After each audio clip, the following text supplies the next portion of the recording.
Yes, good morning to all. Welcome to the IP class. Good morning, sir. So,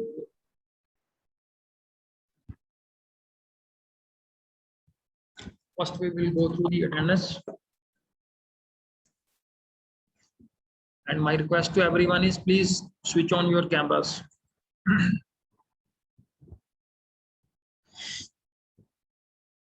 So first the students of 12A.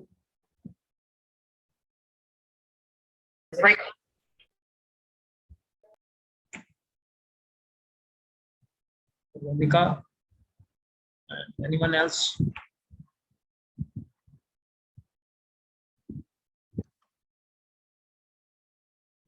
From 12B, Shriya, Bhavya, then Kashish, and Ajay Parkar. Sir Mannat. Okay. And Mr. Abhinandan. Abhinandan, camera on कर लो बेटा. Okay, sir. Then is from 12D.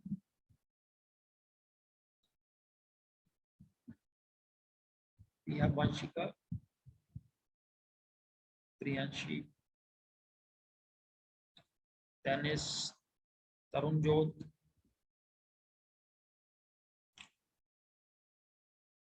Anyone else? Okay, and then move to the 12E. Veer Pratap. And anyone else? Okay, then from 12F, Sukman, then Jasmine, Muskan. Anyone else whose attendance is not marked?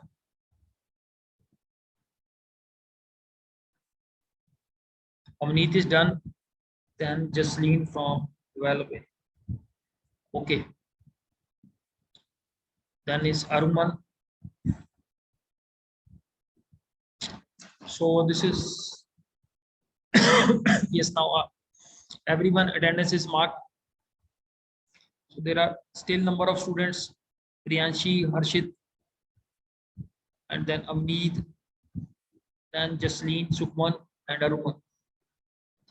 So yesterday we were focusing on the societal impacts. Clear. So we discussed that what are the effects of the IT technology that we are using nowadays on the day-to-day working. Clear. And we have seen that in last couple of years it has impacted our day-to-day life in a big way. Clear. And also in the days to come, the importance of the different IT tools is going to increase in many. Yesterday we in the video we highlighted one of the point with regard to the digital footprint. So someone can say something a bit on this. What is this digital footprint is? So yes, yes, Shriya. Sir, in that video, we have come across that the digital footprints can't be erased. That means once we have searched or browsed something that in the known of that particular website, then secondly, we have been told that our information should be means we should not reveal our personal information. Instead, we can reveal that what are our hobbies, our interests, so that we are safe and our identity is not revealed. Thirdly, our information should be safe, responsible, and respectful also towards others. Yes. So yesterday we closed the lecture with one very important diagram. Basically, that covers all the major points that we have covered yesterday. So you can see in this diagram. So that we have to be ethical, we have to be respectful, and we have to be responsible. So these are the three, you can say, major points which are covered under net etiquettes. Clear? And we discussed one more important point is the digital society and netizen. What is this digital society and netizen is there? Yes, someone. What do you meant by the term digital society and netizen?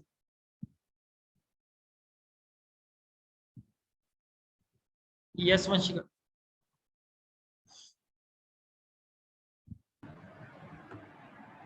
Sir society का मतलब होता है कि जिसके साथ हम अपनी relations रखते हैं, और डिजिटल सोसाइटी का मतलब जब हम ऑनलाइन आते हैं और हमारे फ्रेंड्स जो हो गए ऑनलाइन, उसको हम डिजिटल सोसाइटी बोलते हैं। और सर नेट एटिक्वेटीज का मतलब होता है कि हमारा बिहेवियर कैसा होना चाहिए नेट पर, वो हमारे नेट एटिक्वेटीज है कि हमें किसी को बुरा नहीं लिखना है, किसी को अब्यूज़ नहीं करना है, किसी को ट्रोल नहीं करना है एक पर्टिकुलर बात को। So digital society and netizen means that that is nowadays the society is using more and more digital platforms. A lot of things are done through these platforms, and we perform online transactions also. So when we use the different IT technology plus internet, plus we are using high speed internet, or may not be everywhere high speed internet is available, we just use the term only internet. So in that scenario, so that sort of a society is made up of the digital society, and netizen means that the people who are using the different internet services. Clear? And that is how the this new terminology is used nowadays. So let's move next. So basically this point is very, very important, that yesterday we have discussed a bit on this this copyright violation. I just want to discuss one of the scenario.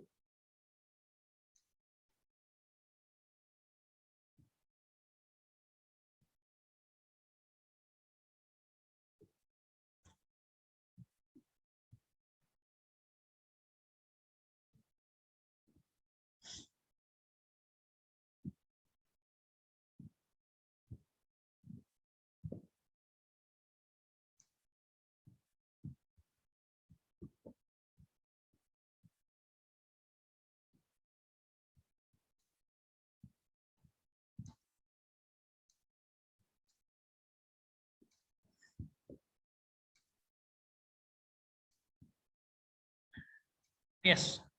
So you are able to view this image? Yes, sir. Clear? So Yes, this is sir. the view, this is the image basically I have taken from my channel. So as you all know that yesterday we have seen a video in our lecture. So that video, yes.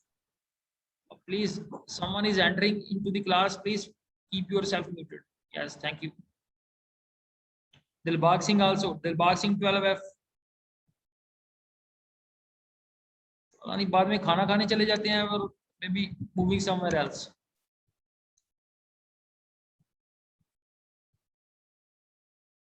ठीक है, ये भी duty किसी और की लगेगी, how to mute and unmute. So basically yesterday we have seen our lecture. You can see the rest of the all the status are basically the normal status we have. Restrictions none, it is coming over there.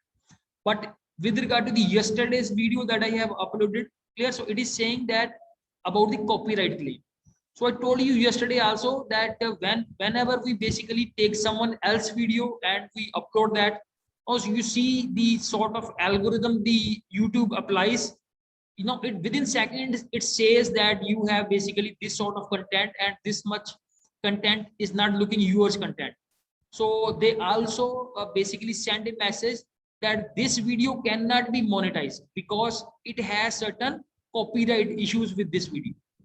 So now you see here, now what is the importance of this copyright issue is there, that whenever we are doing any sort of things, whether we are working on a project or any academic issue, now from academic point of view, the copyright is very, very important. So जो basically academically जो point आता है उसको हम बोलते हैं plagiarism. तो बताएगा plagiarism क्या है? What is plagiarism is there?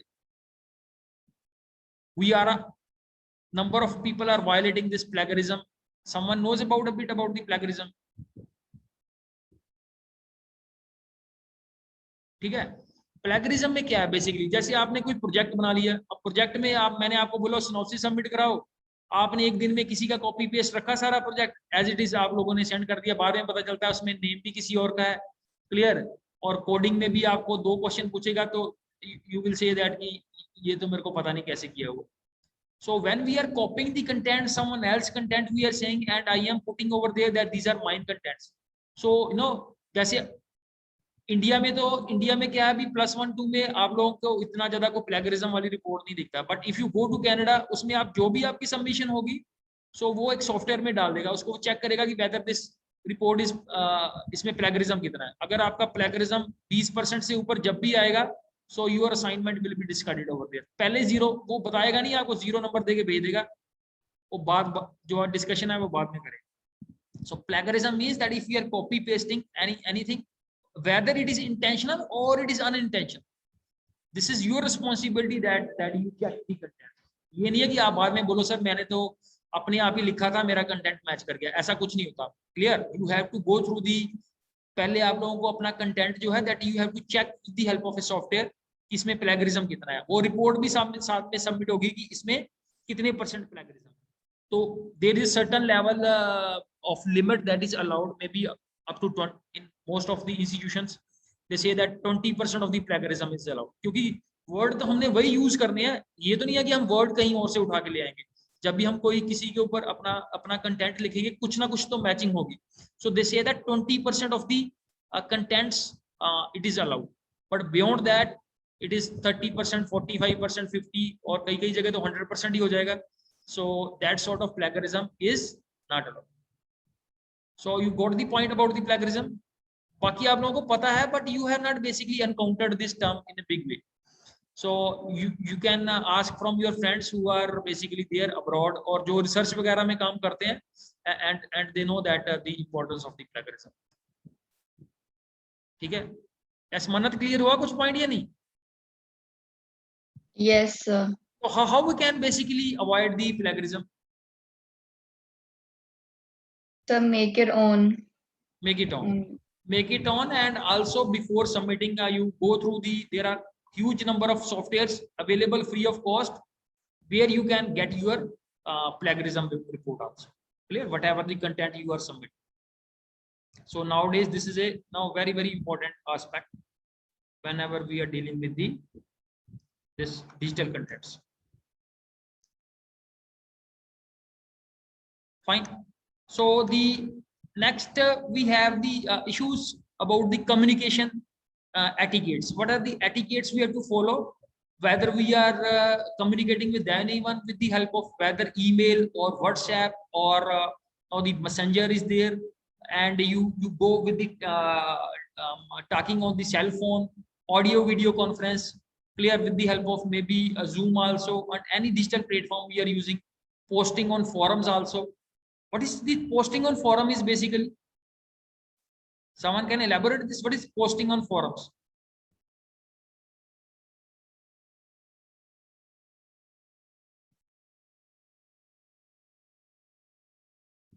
किसी को फॉरम के बारे में पता है? व्हाट इज ए फॉरम, होता क्या है? ये गूगल फॉर्म नहीं है, ये FORM नहीं है, FORUM फॉरम। दिस इज जैसे हम कोई भी एक्टिविटी करते हैं इंटरनेट पे, क्या है, there are different forums are there. जैसे हम पाइथन पढ़ते हैं तो पाइथन के भी डिफरेंट फॉरम्स होंगे जहाँ पे रिगार्डिंग कोई विजुअलाइजेशन में काम करता है। देयर आर डिफरेंट डोमेन्स, सब डोमेन्स बन जाते हैं उसके अंदर। तो फॉरम्स के में क्या होता है हमारे पास कि जैसे प्रोग्रामर्स है वो क्या करते हैं, अपना एक फॉरम बना लेते हैं। मेरे को जो डिफिकल्टी आ रही है I will share that difficulty on that forum, और जब किसी दूसरे बंदे को उसी तरह की डिफिकल्टी आएगी so he can take the help from that very forum. ठीक है, जैसे क्या किया मैंने, जो मेरा लैपटॉप है it is registered with Microsoft. तो माइक्रोसॉफ्ट में क्या होता है, प्राइमरी आईडी और वहां पे सेकेंडरी आईडी होती है। तो I have deleted the primary ID. अब मेरे को प्राइमरी आईडी को रिस्टोर करना है, मेरे को नहीं पता है वो कैसे रिस्टोर होगी, तो I will go to the Google. अब गूगल में क्या होगा कि देयर आर सर्टेन फॉरम बने होते हैं जहाँ पे इस तरह की जिसको डिफिकल्टी आती है वो अपनी डिफिकल्टी शेयर कर देता है। और जिस जिसको उसका आंसर आता है वो वहां पे अपना आंसर शेयर कर देता है। तो forums are made now, they are basically made into all different domains, ठीक है, चाहे कोई वेबसाइट के ऊपर काम करता है, कोई प्रोग्रामर है, so there are huge number of forums are there which are present on the internet.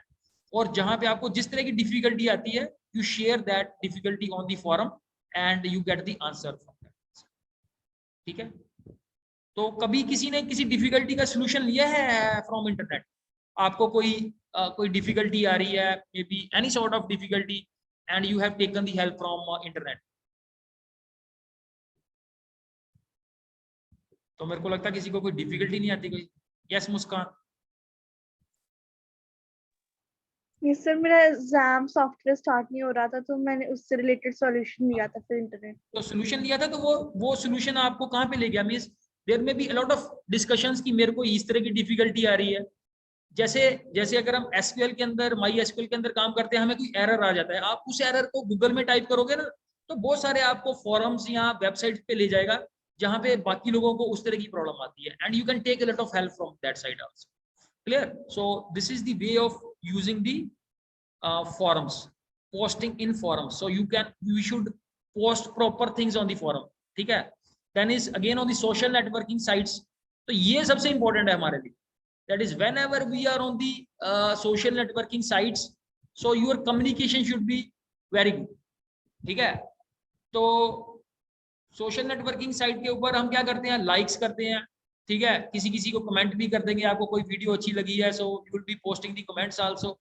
So you have to be very very careful nowadays, ठीक है। ऑनलाइन पे बहुत सारी वीडियो जो है बाद में कोई ना कोई कंट्रोवर्सी की तरफ चली जाती है, तो अगर आप उस वीडियो के साथ ही इन्वॉल्व हो जाओगे, so definitely you can go into the troubles. तो बेस्ट इसका यही है, दैट इज पहले तो ये है कि जितना आप लोगों के पास टाइम है उसको प्रॉपरली यूज करो, don't miss use that time. और मतलब कि हमें जो भी सोशल नेटवर्किंग साइट्स को यूज करना है अपने पॉजिटिव एस्पेक्ट्स के लिए यूज करो, ठीक है। तो सभी से एक एक व्यू ले लेते हैं, दैट इज कौन कौन यूज करता है इंटरनेट प्लेटफॉर्म्स को and how they are using the different social networking websites to their benefits. Yes Bhavya. Sir, I had to ask a question ऐसी जनरली कि जैसे आपने वो दिखाया कि आपकी जो आपने पोस्ट की थी वीडियो, उस पे कॉपीराइट क्लेम आया, तो उसके बाद क्या होता है फिर? नहीं, बेसिकली देखो वो इस तरह की वायलेशन है, जैसे उसने मेरे को मैसेज आगे सेंड कर दिया कि एक्चुअली आपको पता है कि चैनल को हम मोनेटाइज भी कर सकते हैं। किसी को पता है how we can go for monetization of channels? आजकल तो सभी को पता है, जो यूट्यूब के ऊपर आपका चैनल बनता है, you can monetize on that. कैसे होती है मोनेटाइजेशन उसकी? यस वीर प्रताप बताएगा। तो पहले वो कहते हैं 4000 आवर्स का होना चाहिए व्यू टाइम है, हाँ, और नंबर ऑफ यूजर्स होना चाहिए, 1000 सब्सक्राइबर्स होने चाहिए। हाँ, सो ठीक है। So there is a basically class by the YouTube कि आपके अगर इतने आवर्स का व्यू हो गया और इतने आपके सब्सक्राइबर हो गए, तो your basically your channel will directly go to monetization. Clear? अब मेरे को YouTube ने ये मैसेज कर दिया कि आपकी जितनी वीडियोस हैं it's fine, but this video will not be used for monetization because this has violated the copyright issue. तो उसने मेरे को पकड़ नहीं लिया आगे कि आपने ये क्या कर दिया। ये YouTube के लिए पॉसिबल नहीं है कि आप इतने इतने मिलियंस ऑफ यूजर्स हैं, वो हर किसी का आगे गला पकड़ लेंगे आगे कि बताओ तूने ये क्या किया हुआ है। But they have said that this video you cannot monetize, you cannot take undue benefit from this video, ठीक है। But we should basically minimize, किसी भी कंट्रोवर्सीज को अवॉइड करना चाहिए, we should not fall into trap of this one, ठीक है। और जैसे बहुत सारी वायलेशंस है कॉपीराइट इशू की, जैसे हम पायरेटेड सॉफ्टवेयर ले लेते हैं, विंडोज का ऑफिस, मैं अपने सिस्टम पे विंडोज ऑफिस यूज कर रहा हूँ, so in that case now basically that is a violation, so we are also intentionally we are making a lot of violations and we should try to be as much safe as we can. We should not make a habit of, अगर हमें कोई software use करना है तो इसको हम कैसे sort out कर सकते हैं? जैसे माइक्रोसॉफ्ट का ऑफिस है, तो I don't want to go with any copyright violation, तो इसका मैं कैसे सोल्यूशन निकाल सकता हूँ?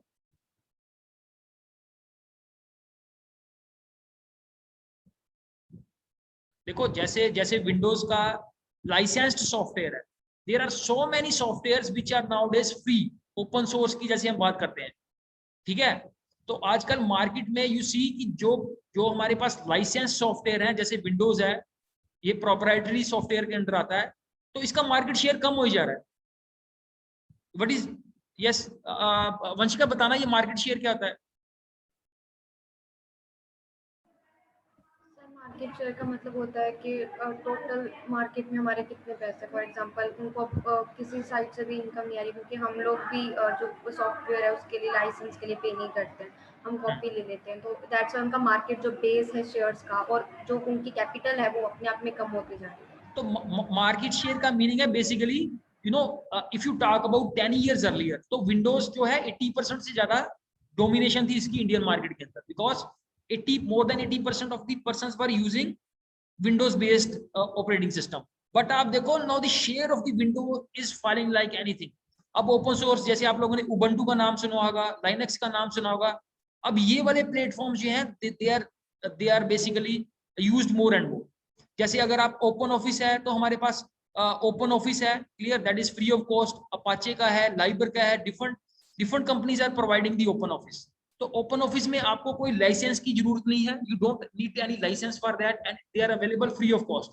विंडोज वहां पे क्या कर रहा है, विंडो वहां पे चार्ज करी जा रहा है कि आप 1 साल के लिए लाइसेंस ले लो, 2 साल के लिए लाइसेंस ले लो।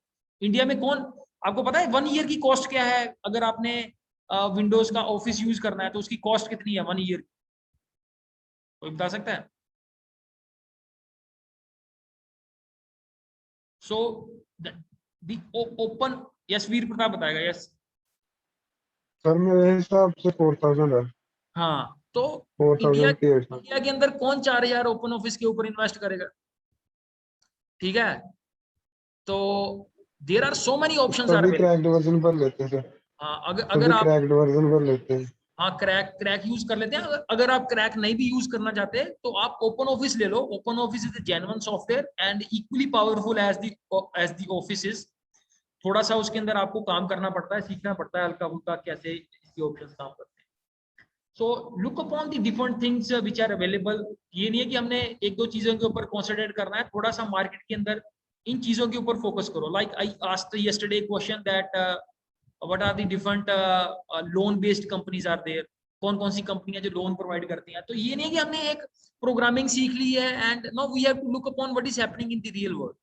सो we have to relate the things with the real world. So try to basically go into the details up to which you can go.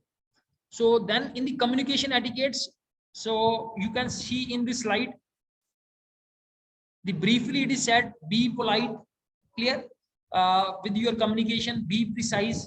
ये नहीं है कि काम की चीज है तो उसमें अपना जो आपको आंसर लगता है वही आंसर करो, किसी अनड्यू कंट्रोवर्सी के अंदर इन्वॉल्व ना हो। Respect time, very important point, ठीक है, कि अगर आपने कोई भी सोशल नेटवर्किंग साइट है कि कोई हमें कंपलसरी थोड़ी है कि रोज हमने इतना टाइम ये इसके ऊपर डिवोट करना ही करना है, क्यों ऐसा है? तो how we can keep track of time management with respect to any social networking और maybe any internet tool that we are using, maybe gaming also and any other tool, how we can effectively make use of the time? कोई बताएगा आप लोगों का how you are managing your time with respect to these tools? Yes, Jasmine Kaur. Jasmine from 12 now. 12. So we can manage our time by making timetable for it, that every day 5 or 10 minutes. Okay, तो आपने time table बनाया हुआ है? नहीं sir. तो बना तो सारे ही सकते हैं, प्रैक्टिकली कौन करता है उसको? The question arises here. यहाँ पे तो देखो पॉइंट देखो कितने अच्छे लिखे हुए हैं, the points are very beautiful. Be polite, तो कोई मम्मी पापा के साथ चाहे गुस्से में जाके बोलता हो, यहाँ पे लिखा है बी पोलाइट, बहुत बढ़िया जी, ठीक है। बी प्रिसाइज, ठीक है। रिस्पेक्ट टाइम, अब टाइम की रिस्पेक्ट देखो कैसे हो रही है, ठीक है। मैं बता रहा हूँ कि जितने स्टूडेंट्स को फोन करना पड़ता है ना जो क्लास में नहीं आता, तो मम्मी पापा के अकॉर्डिंग वो क्लास लगा रहा है, वो पता नहीं सर ऊपर वाले कमरे में वो बैठा हुआ है। अब ऊपर वाले कमरे में कोई क्लास ही नहीं लगा रहा है, what is happening like this? तो हमें यही नहीं पता कि हमने क्लास लगानी है, यही सबसे बड़ा क्वेश्चन है। बाकी आप how we can restrict ourselves to managing our time on these tools. चलो और किसी का व्यू ले लेते हैं। और यस हर्षिता, हर्षिता से पूछते हैं कितनी देर ये ऑनलाइन टूल यूज करती है। Yes Sir, if we are playing a game or we are going to watch social media, we can like set aside some time. Like if we are going to watch now, we'll only watch one video, two video, or maybe for 15 minutes, like that. चलो आप बताओ, आप कितनी देर time spend करते हो? How much you time spend on, कोई video देख ली या कुछ फेसबुक पे टाइम स्पेंड कर लिया या? Sir, 20-25 minutes. चलो बढ़िया है। That is if someone is able to control yourself like this 20 minutes, कोई 5 मिनट, ये जैस्मीन ने तो 5 मिनट से शुरू किया था, आप 20 मिनट पे आ गए हो। और मैं नेक्स्ट क्लास में जाऊंगा तो there is a student who basically वो बोलता है सर मैं 2-3 घंटे डेली 2-3 घंटे गेम खेलता हूँ। आपकी क्लास खत्म होगी, मेरी लास्ट क्लास में भी, उसके बाद एक और क्लास है, फिर उसके बाद वो कहता है मैं 2-3 घंटे गेम खेलूंगा, फिर उसके बाद मैं सो जाऊंगा, फिर मैं उठूंगा, फिर मैं देखूंगा कि मेरे पास क्या टाइम बचा हुआ है। और मैंने उससे डिस्कशन की, वो बोला कि सर मेरा मैथ्स का सिलेबस बहुत पीछे छूट गया है। वो अपनी गेम नहीं बंद कर रहा है, मैथ्स का सिलेबस पीछे छूट गया है, so that's a separate issue. So these things are very very easy to say, very very easy to say कि मैं 5 मिनट यूज कर रहा हूँ, मैं 20 मिनट यूज कर रहा हूँ, ठीक है, but they are very very difficult to basically implement in life. ऐसे क्या होता है, धीरे धीरे हमारी हैबिट बन जाती है, clear, and know when we are into a habit, अच्छा, then it is very difficult to come out of that period. तो यस भव्या बताएगी। भव्या आप कितनी देर यूज करते हो? तो मैं वैसे कोई सोशल नेटवर्किंग साइट यूज नहीं करती एक्सेप्ट व्हाट्सएप। व्हाट्सएप भी जब कोई मैसेज आए तो बस वही देखती हूँ। एंड बाकी जब खाना खाती हूँ तो टीवी वगैरह देखती हूँ या फिर यूट्यूब पे एनी एंटरटेनमेंट वीडियो। चलो ठीक है, एक और भव्या तुम्हें one more question is how a habit is formulated? How a habit is formulated? Sir अगर एक ही चीज को उसी मतलब हर दिन करते जाएं या एक हफ्ते तक वही सेम कंटिन्यू करते रहें तो इट बिकम्स अ हैबिट। तो थोड़ा साइंटिफिक कोई भी आंसर कर सकता है कि जैसे भव्या ने बड़ा अच्छा आंसर किया कि अगर हम किसी चीज को बार बार एक हफ्ता 10 दिन प्रैक्टिस कर लें, so that becomes our habit, then scientifically कैसे वो हैबिट बन जाती है, and why we basically induce to those things? Anyone can answer? Yes Shreya.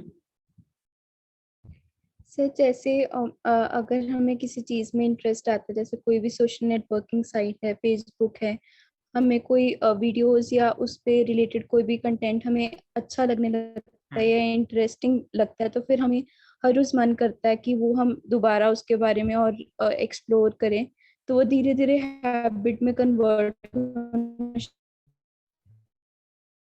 yes. So I give you one more answer to this one. कभी किसी ने ये neurons के बारे में पढ़ा? Neurons, what are neurons basically?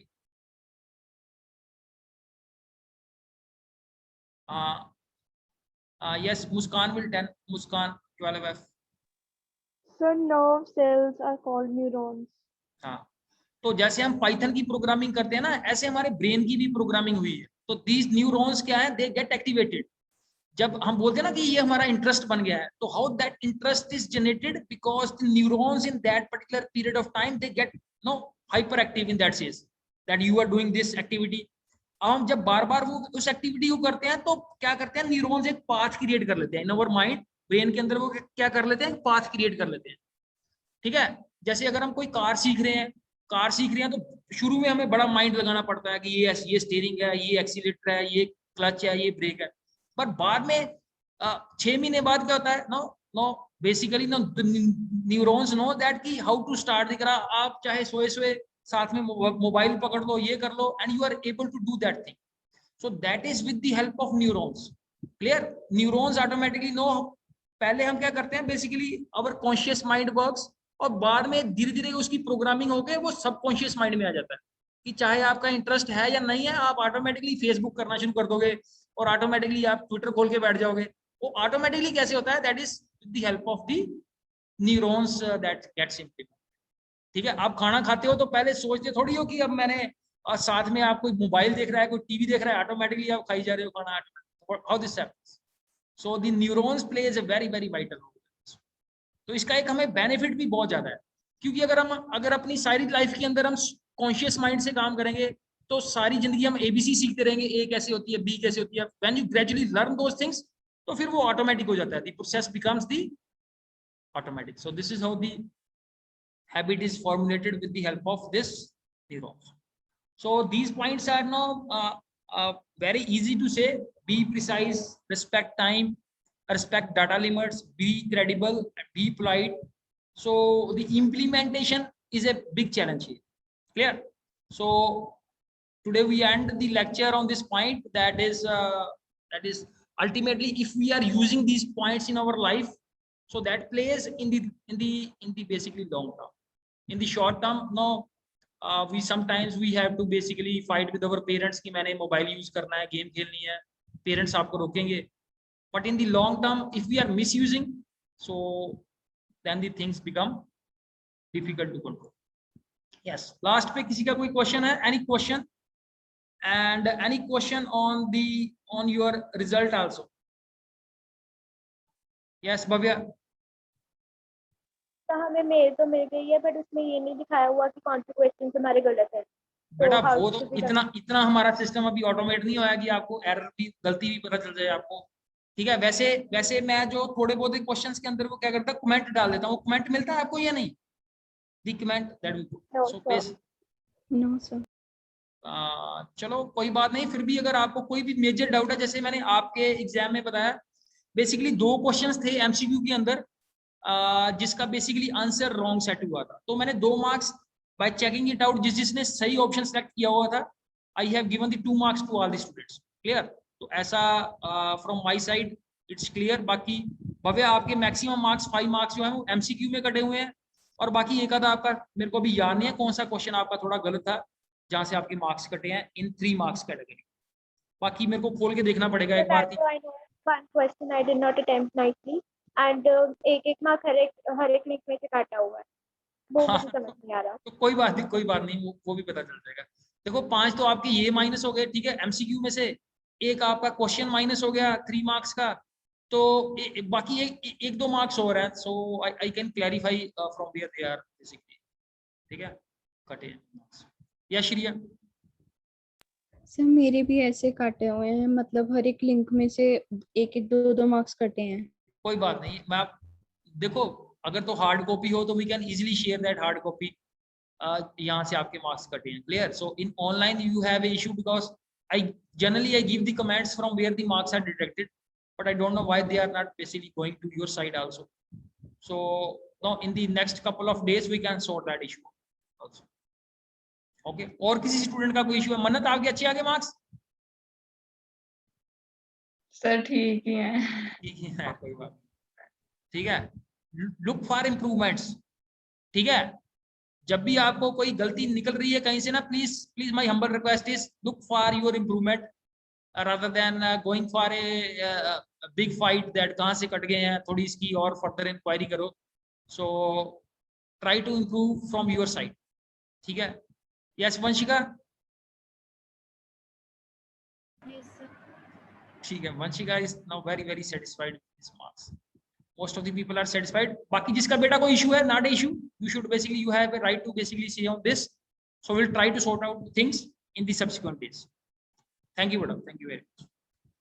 Thank you.